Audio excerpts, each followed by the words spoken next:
to level, please, Tim. Hi, good evening, everybody. Those of you who don't know me, I write for a newspaper and I've written 2 books on Brexit. Those of you that voted to leave can read them to find out why you won, and those of you who voted to remain can keep them to burn for fuel when the apocalypse comes.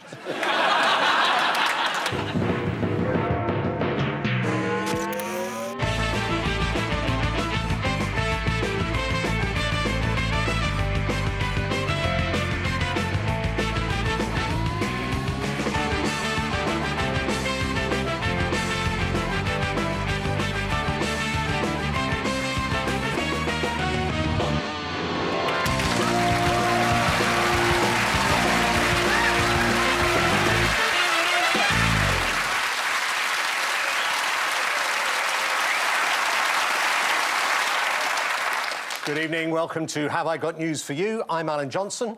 In the news this week, on Princess Anne's farm in Scotland, the Duchess of Cambridge regrets offering to help muck out the stables. Into it.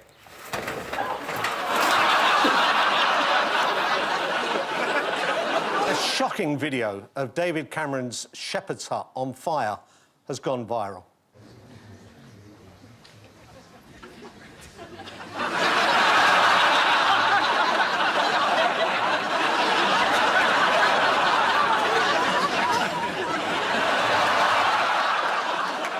And lacking the money to upgrade his son's moped, the trombonist of the Royal Philharmonic Orchestra does his best to make up for it.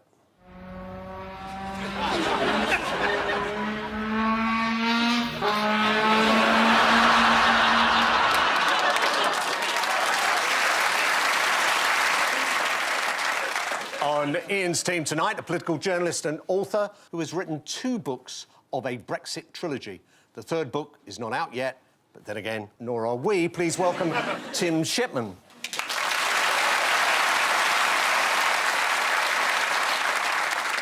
And with Paul tonight, a comedian who says if she'd had more of an education, she thinks she'd have been a politician. I think she's overestimating what's required. Please welcome Janie Godley.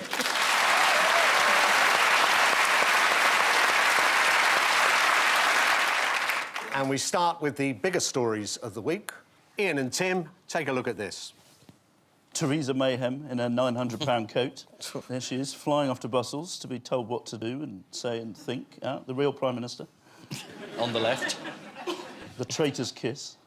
The Politburo, or is that Bexley Heath Council? And a man on a bike. Well, this is your special subject, Tim. I mean, you've known what's not happening years before the rest of us. No, it's a difficult time at the moment. We have this extraordinary situation with Brexit where journalists have never been so well plugged in, the leakiest cabinet in history, half of Downing Street trying to tell you what's going on. Not one of them has a clue what's going on in the Prime Minister's head. Has anything happened? Well, she's been to Brussels and everything has changed. Every week. People say, oh, we missed Brexit Day, March the 29th. It's not happened. But if you listen to what they're saying in Brussels, they're saying, well, actually, we might give you another extension and we can still have a Brexit Day. And there are some people there who think, well, let's have it every year, every single March the 29th. Theresa May or somebody like her will trot off to Brussels and say, we'll have another 12-month extension. Yeah. And Brexit will still definitely be happening, but we'll just sort of... Yeah. You know. And we could tell everyone we've left and then just not mention it again. Exactly. But Halloween, you know, is the next cut-off. Is October. Do you think that was a joke by the Europeans? It was a very good joke. I think it was a joke. But you've got Tory MPs going around saying, oh, well, we must dress up as something for Halloween, you know. How about as MPs? Well...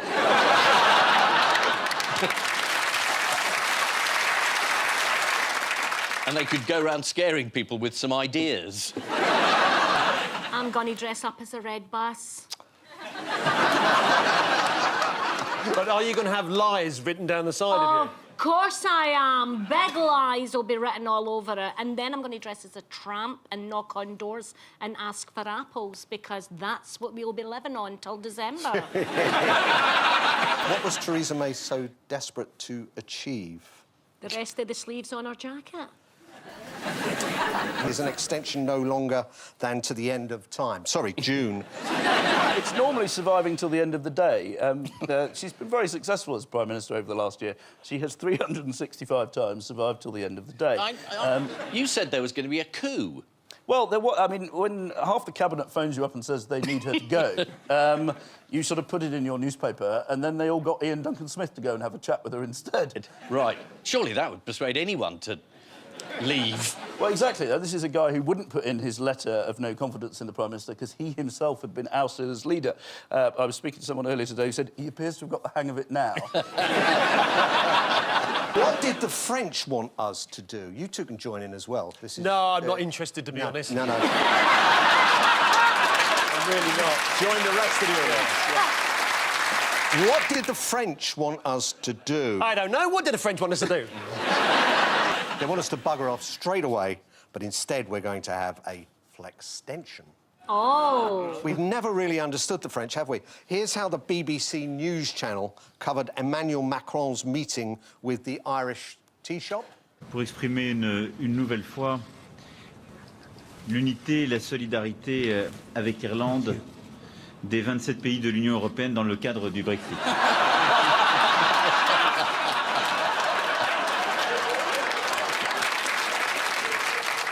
Is it Alan's fault, Brexit? I think there'd be a better chance on a second referendum because I wouldn't be running the Labour campaign, so that would obviously be a big plus. Labour supporters voted 66% to remain everywhere, right across the country, so that was our job. And I'd like to thank Jeremy Corbyn for all his help. So now, any agreed deal between the Conservatives and Labour will have to have legal force to prevent it being unpicked by a future Tory leader. This is known as Boris Boris lock. A lot of husbands have had to put one of those on their doors.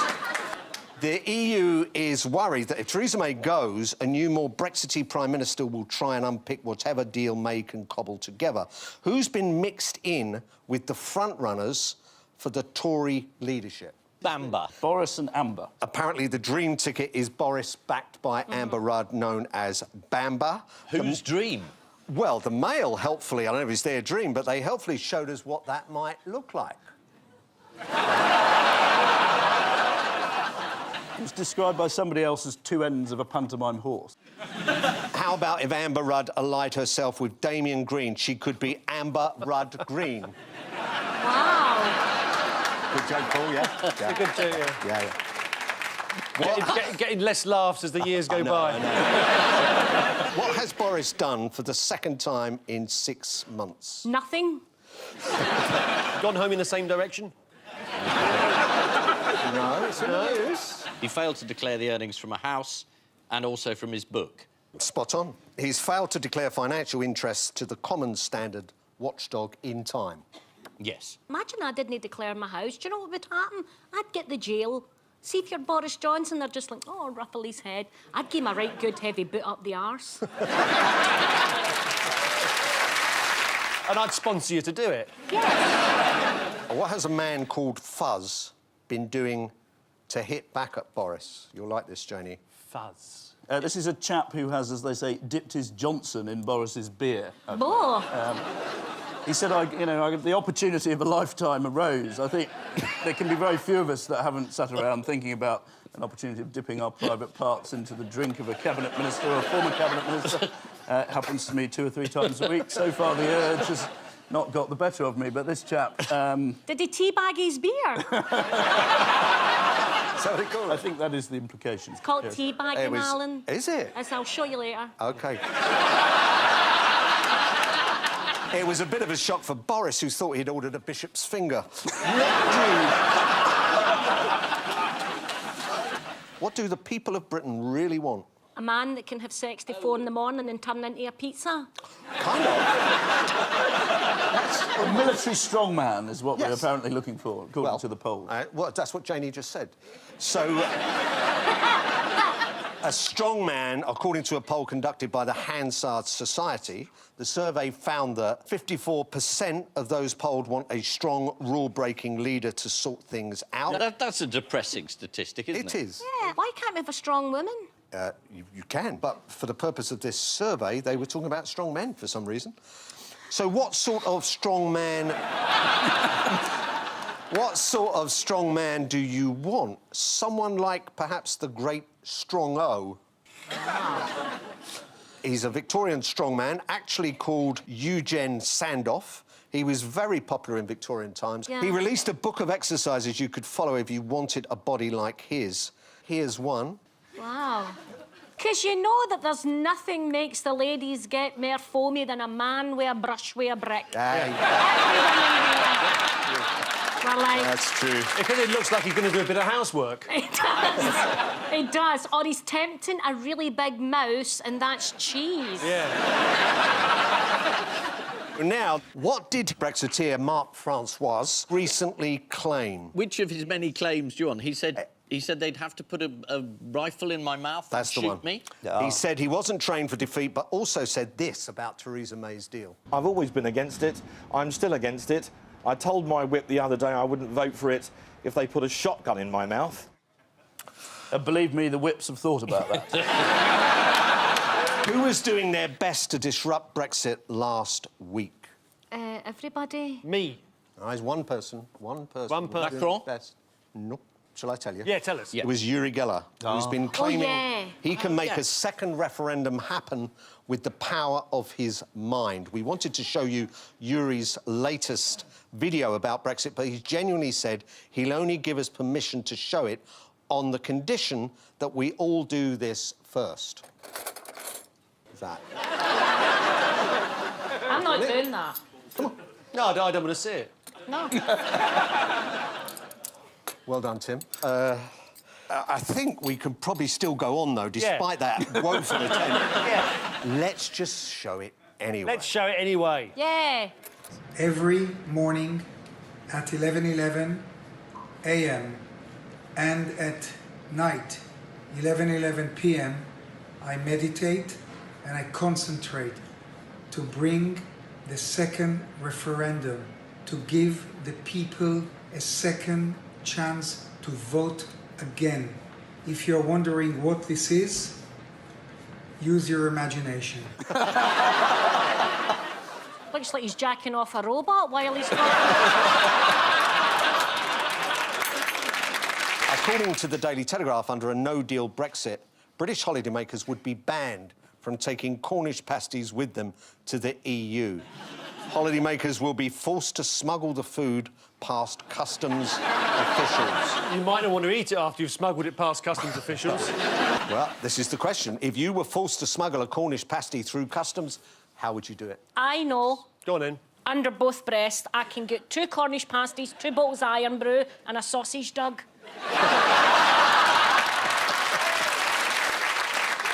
Any answers on your side? We Can't compete with that. We haven't worked out why you'd want to take a Cornish pasty to Europe. You might enjoy a Cornish pasty. It might always be a family tradition to have a Cornish pasty on holiday. Oh, in Brittany? Yeah. Yeah. And I can keep them warm all the way. Well, that is the important thing. Yes. This menopause is not going to waste.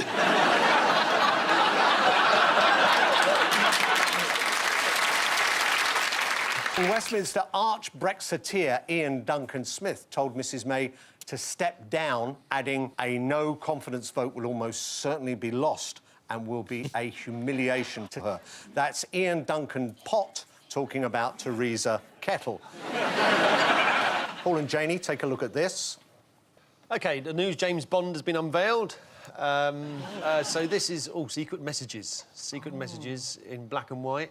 Oh, he's just come back for the Clark Clinic. Back from the Clap Clinic. not been good news. And, yeah, he's just come out of the Clap Clinic. See, this is a notice board. All the people have been at the Clap Clinic. I must go myself. Prince William has been doing some job experience with MI5, is that right? Absolutely correct. Prince William spent 3 weeks undercover at MI5, MI6 and GCHQ. I'm glad you cleared that up. I was really worried because I read the headline and said Prince William spy, and I thought, God, the Russians are good.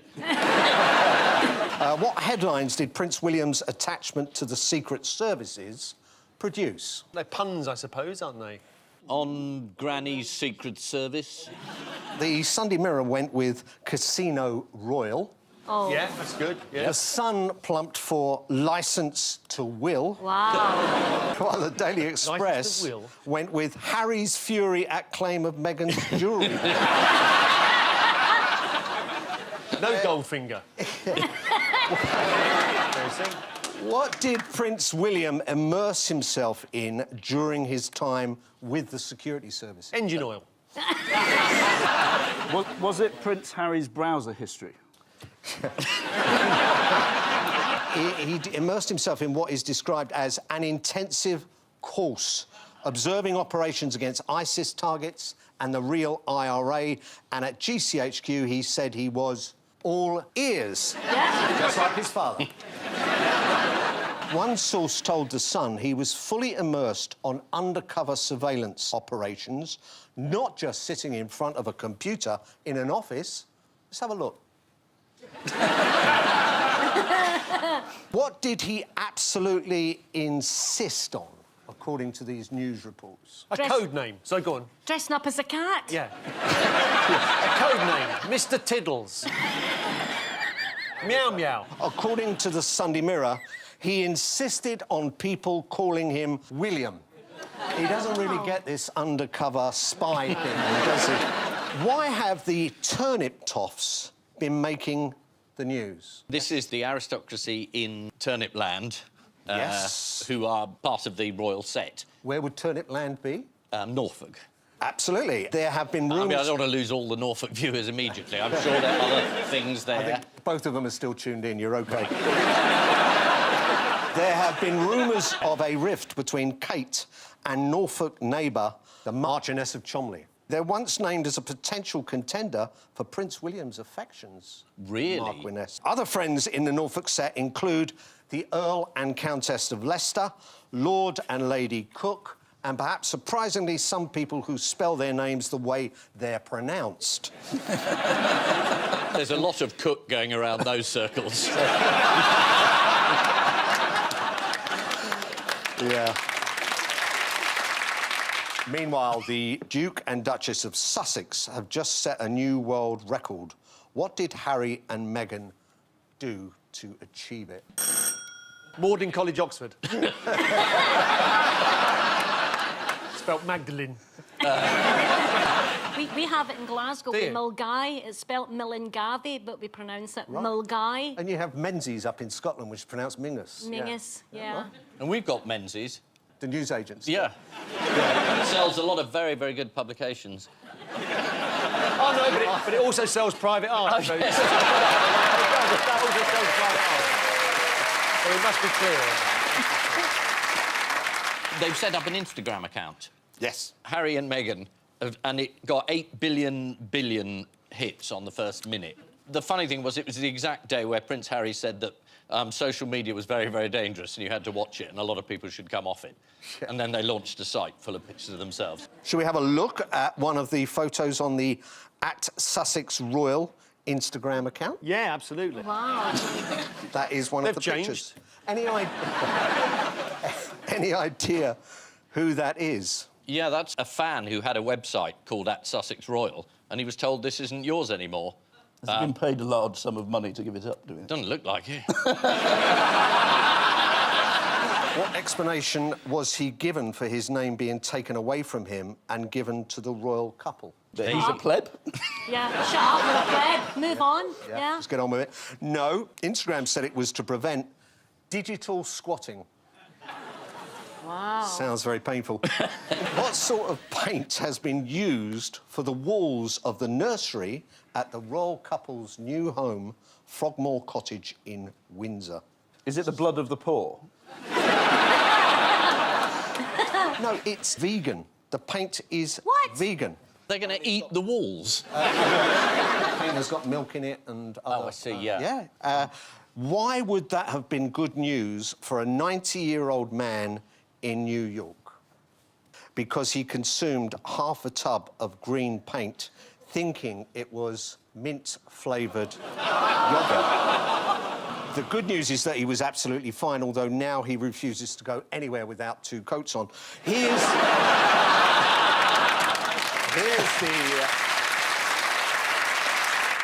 Here's the paint, and here's the man in question.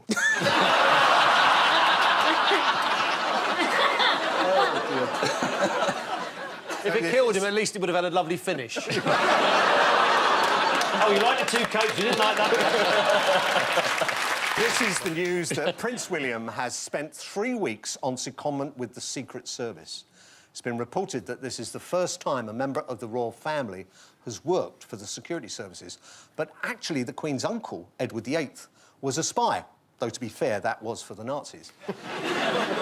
His father, Charles, was involved in the Cold War, or as it's also known, his first marriage. Yeah, too soon, isn't it? Prince William observed operations against ISIS targets, the real IRA, and the far right in Britain, or as William calls it, Operation Grandad. And so to round 2, the picture spin quiz. Fingers on buzzers, team. Yes, Paul. I didn't press. Who did? I think that was... You can see why I always lose. I've got you. Don't worry, I've got you. Go on in. Tim. This is the very irate people of Cornwall who are upset that weathermen are standing in front of their part of the nation. She's not, though. No. She's got the hang of it. This is Cornwall-compliant weather forecasting. By the way. Yeah. It looks as though it's very hot in Cornwall, though. The Isle... Quite like to go. Absolutely right. I think we should have a look at some examples that have been cited by the people of Cornwall. Here's the first one. And then there's this. Yeah. And finally... If she moved to the left a bit and then squatted... digital squat. Then we would have all of the United Kingdom of Great Britain in, and we could just cover up Ireland. Yeah, right. Wow. That was a very serious and very profound, I think, answer to that question. How dare you? How far have the Cornish complaints gone? To London. All the way to the top of Yeah. the Cornish Tourism Board. The head of Visit Cornwall, Malcolm Bell, met with the BBC and Met Office officials for Clear the Air talks this week. And what other complaint did Mr Bell have about the BBC weather reports? Oh, he said that they always said the weather in Cornwall wasn't very nice. Yes, he's concerned that the BBC weather reports are putting tourists off coming to the area by often predicting rain for the entire southwest of England. Malcolm told the Telegraph, it's different in Cornwall. You can say that again, Malcolm. Whenever I go to Cornwall and it rains, they say, oh, it's not raining, it's liquid sun. BBC weather presenters are now standing well back from the map. They've stuck a great big 9 on it now, though. They won't be happy with that. Why might the Met Office change the way it names storms? Oh, if you've got a storm with a female name, people don't take it quite so seriously. This is what I've heard. Spot on. Storm Elsie, they don't take any notice of that, but Storm Roger, they're more worried about. Absolutely. They believe storms given female names are more dangerous because people take them less seriously. That's not the experience in my house, I have to say. Well, Nor mine. let's test that out. Let's test it out. Which storm would you be more afraid of, Storm Tim or Storm Janie? Storm Jane. Janie. That's unanimous. How did the wrong camera angle cause embarrassment for Sky Sports this week? It's a cracker, this. It was an unfortunate moment on Sky Sports when presenter Kelly Cates hands over to former footballers Gary Neville and Jamie Carragher. Let's take a look at this remarkably subtle bit of TV direction. After 3 wins in 4, particularly after the win against Brighton, we're expecting he's going to be in a good mood. How significant was that last win? It was a huge win. I mean, relegation and getting the last win in good form as well. Yes, I mean, that happens every time at this late stage. It's great, isn't it? That's done as a joke, surely. No. I think Really? it was the way, the direction, the camera angle we're taking it from, but she was expecting it to happen, I think. Right, yeah. Who's not happy with South London Football Club, Sydenham United? Their oldest fan, Sid Ham. Doesn't like the way they've taken his name. No, sadly not. No. London rivals Streatham Rovers, who tweeted this ahead of a meeting between the two teams this week. Here's the team sheet for tonight's game, and we are absolutely furious because Sydney have fielded their players to spell out SRFC shit.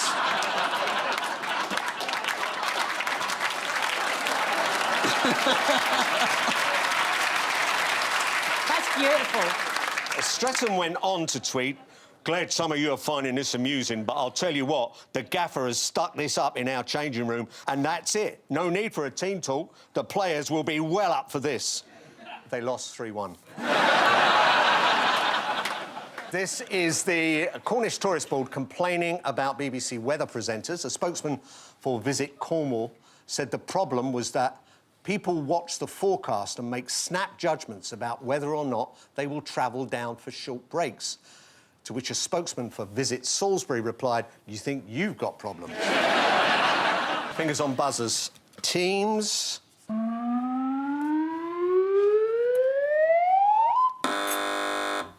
This must be because it's a wedding cake cut in half and there's a family pet in between. Divorce has become easier. It's about more couples drawing up legally binding contracts to determine who gets the family pet in the event of a divorce. Oh, it's a pre-pup. Yes.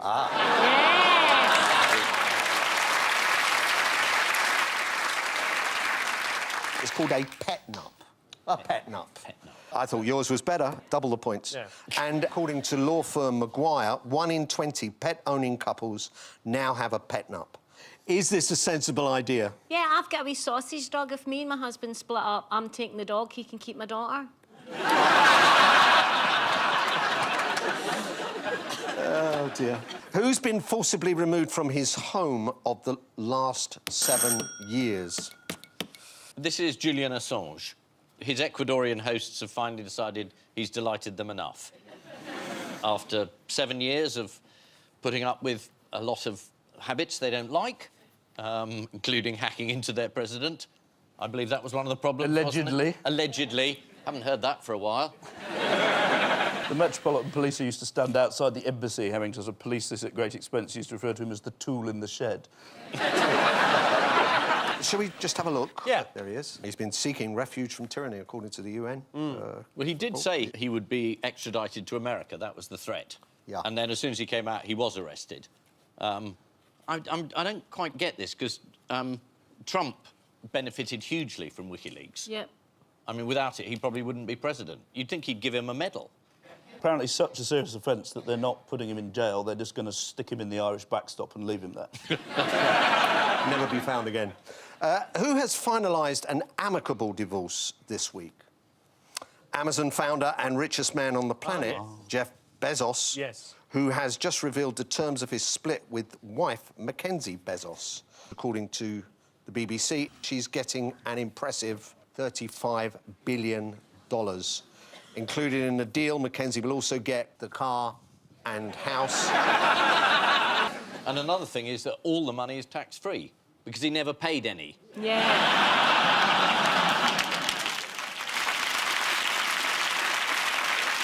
This is the news that more couples are drawing up legally binding contracts to determine who gets the family pet in the event of a divorce.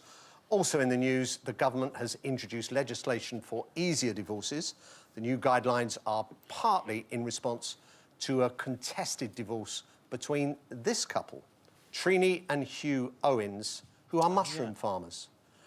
Stinkhorn, Trumpet of Death and Puffballs are just 3 of the names she calls him. Fingers on buzzers.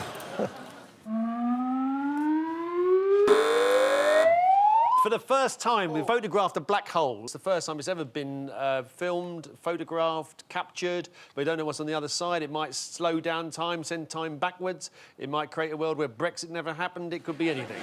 Spot on. Shall we have a look at a close-up of an empty void? Yeah.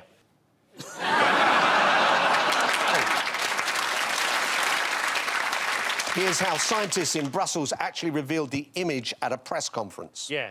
I never believed that this black hole was as big as people said, until we saw that. This is the nucleus of the galaxy M87. And this is the first ever image of a black hole. How did scientists manage to capture the image? They just faked it. All the big space telescopes in the world, on the hills in Hawaii and all that sort of thing, were all sort of like put together, so they were all looking towards the black hole at the same time to create a telescope as big as the Earth. This is a very deep discussion. A team of 200 scientists used a network of 8 radio telescopes stationed across the world to pool data. But, so just to clarify, it's not a photograph of something which isn't there. It isn't a photograph of something that isn't there. Too many double negatives in that. It isn't a photograph of something that isn't there. But true. So it's a photograph of something that is there. Oh, so tell me how far... Noel, tell me how far away is this object that isn't there? Over 15 miles. Further than Milton Keynes, no matter where you're standing on this planet. If Milton Keynes is 500 million trillion kilometres away... It is. Have you been there? It's above Mulgai. In Scotland, right above Milton Keynes Mulgai. is above Mulgai. No, the black hole. OK. We'd seen it ages ago. We kept it a secret. What have scientists had to say about their discovery? That it's really important. They're incredibly excited about it. Yuri Yunzi, a scientist based at UCL, said it's literally a gateway out of the universe into something completely unknown. Yeah. That's actually the original Vote Leave slogan, but it wouldn't fit on the side of the bus. Well, Theresa May's very excited about this because it's a whole new entity out there with which we might do a trade deal in due course. And she's just glad there's another despairing vortex sucking in all human life and light, and from which there is no escape. So this is the news that scientists have released the first ever picture of a black hole. One of the project's scientists described a black hole as an extreme warp in space-time where the 3 dimensions of space and the 1 dimension of time join into a single 4-dimensional continuum. I'm not sure how that works, but I think it's some sort of time loop. Not sure how that works, but I think it's some sort of time loop. Some sort of time loop. Time loop. The Telegraph explained that stellar black holes are formed by the collapse of a massive star. Fingers crossed it's James Corden. Time now for the odd one out round. It's just one between you this week. Your 4 are Matt Hancock MP, Bertie the Badger, James Cracknell and Tony Burrows from rugby. James Cracknell was a part of the boat race winning team on Sunday, and he's the oldest competitor to ever won the boat race. So is it something to do with oldest person to have done something? So who's the odd one out? The odd one out is the badger because it's the only one I would actually comb its hair. I'm afraid that's wrong. Is age a factor? Yes? Yes, Ian? Can we help you? Tim? You rang? I think this is Britain's oldest badger.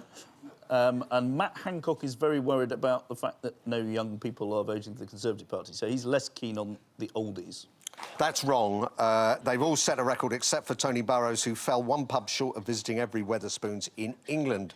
What went wrong for Tony? The last pub he went to had been turned into a library. I'll give you that. Tony was trying to have a drink in all 789 Wetherspoons pubs in England, but after 5 years touring the country and a 5-hour journey by bus and train to the final venue, the Bishop Blaze in Manchester, Tony arrived to find that it was shut. Tony says his favourite Wetherspoons is the Opera House in Tunbridge Wells. Ian, you don't live far from there. What do you think? Decent boozer? Wetherspoons? You not use Wetherspoons? The Opera House? Tunbridge Wells? It's a popular public house. I don't think they serve sherry.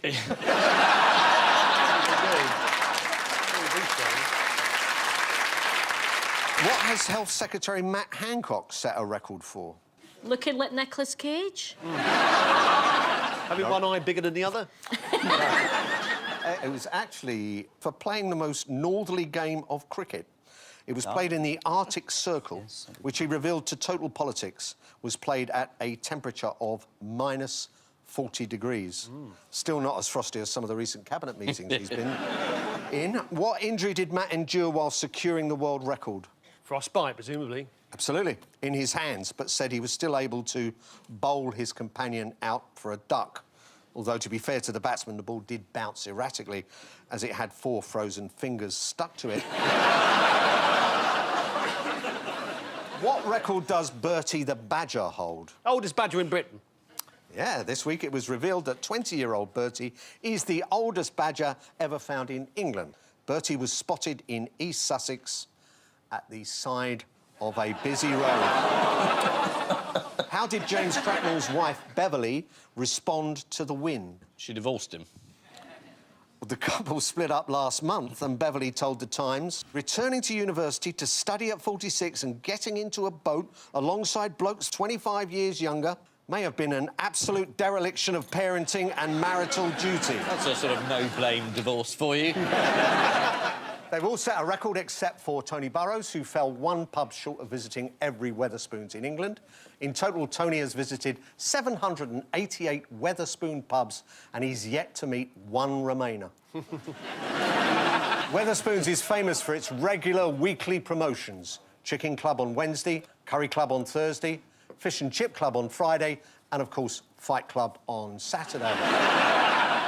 And so to the Missing Words round, which this week features as its guest publication Writing Matters, the journal of the Society for Italic Handwriting. The editor is known within the office as his nibs. And we start with holidaymakers shocked by what in the New Forest? Old trees.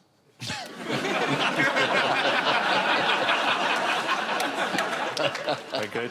No, it's ice cream van war breaking out. The incident this week took place between a Mr. Whippy and a Mr. Softy. Here they are. Having the 2 vans side by side caused an obstruction to other traffic, only made worse when several cones were put out on the road.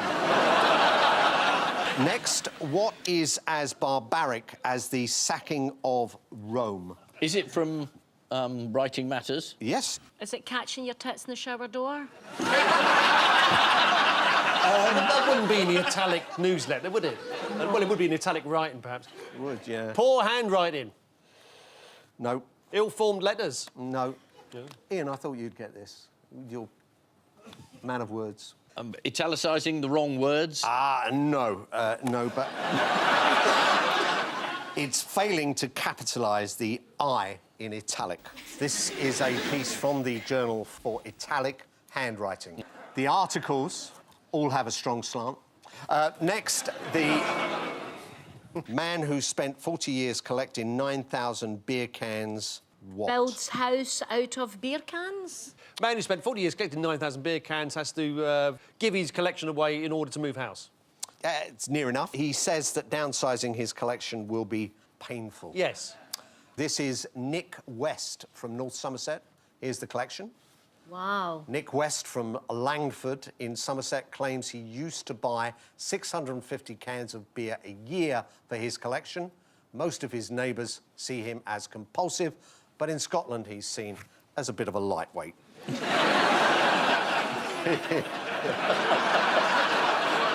Getting a look, Alan. Next, Do you want me to show you the teabagging?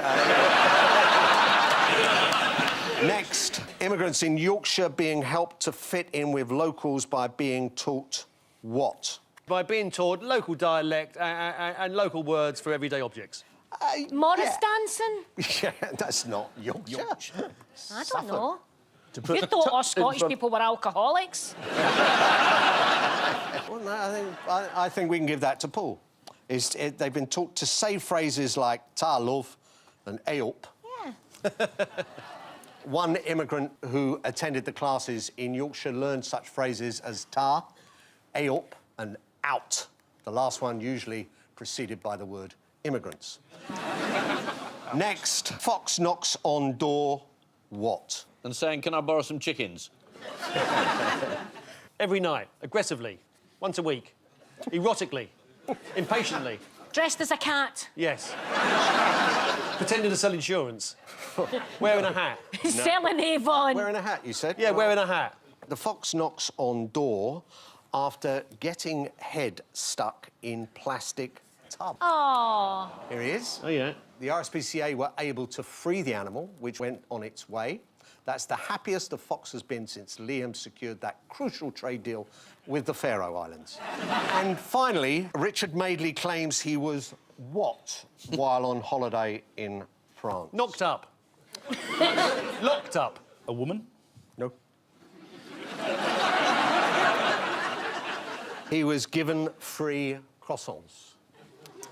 Wow. This was a headline in a newspaper, Wow. is It it? was a headline in a newspaper. It was disappointing because he'd taken a Cornish pasty with it.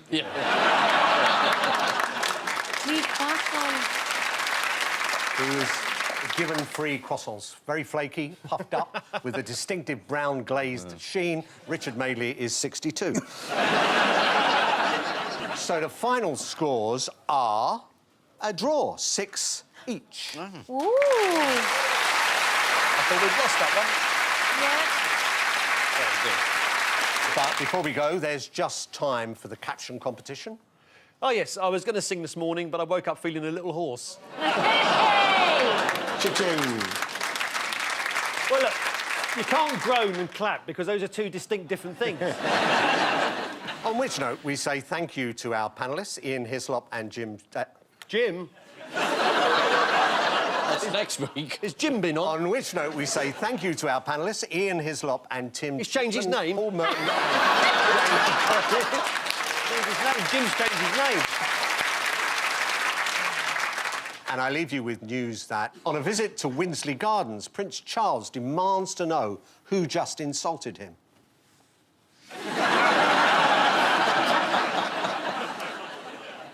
Disney defend their decision to get Ken Loach to direct the new Star Wars film.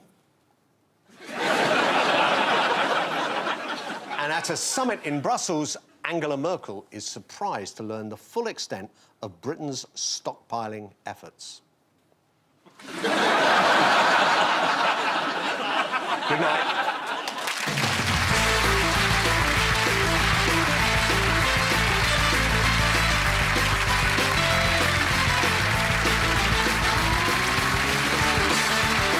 What would be the consequences of a UK civil war? Martin Jameson's 5-part drama draws on detailed research.